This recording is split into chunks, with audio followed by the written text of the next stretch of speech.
Taken too soon. Gracie was a beauty. My husband and I found her at an animal shelter after losing 2 cats to old age. It was almost as if the Lord led us to her. She was in a cage on the floor, far away from the other cats. But once she caught our eyes, she also touched our hearts. We brought her home, where she brought joy to our hearts each day. But unfortunately, that idyllic time was short-lived.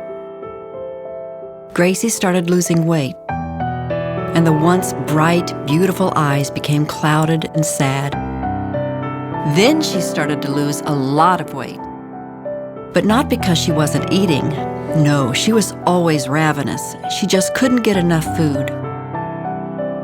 As time went on, things got worse. A lot worse. Now, Gracie was eating like she was starving. But nothing stayed down. Over time, we realized that something wasn't right, and trips to the veterinarian didn't reveal any answers. After months of agonizing over Gracie's condition, I finally made the heart-wrenching decision to have her euthanized. I made the appointment and held her closely while the doctor prepared to inject her.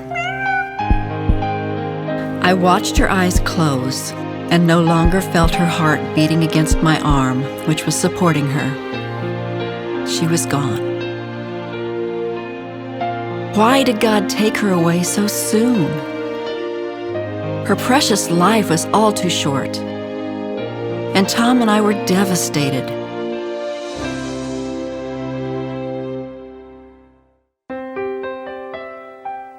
We'll never understand God's ways completely. But I do know that He sets the length of days for all of creation. Only He knows the number of days that He's established for us. I guess the moral of this sad tale is that God is God. He is the Creator.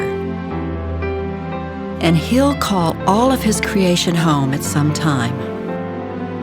In the meantime, we are to live our lives to the fullest, serve Him with all our hearts. And someday, when I go home, I hope to be reunited with Gracie and all the cats that have touched our hearts. How many are your works, O Lord? In wisdom you made them all. The earth is full of your creatures.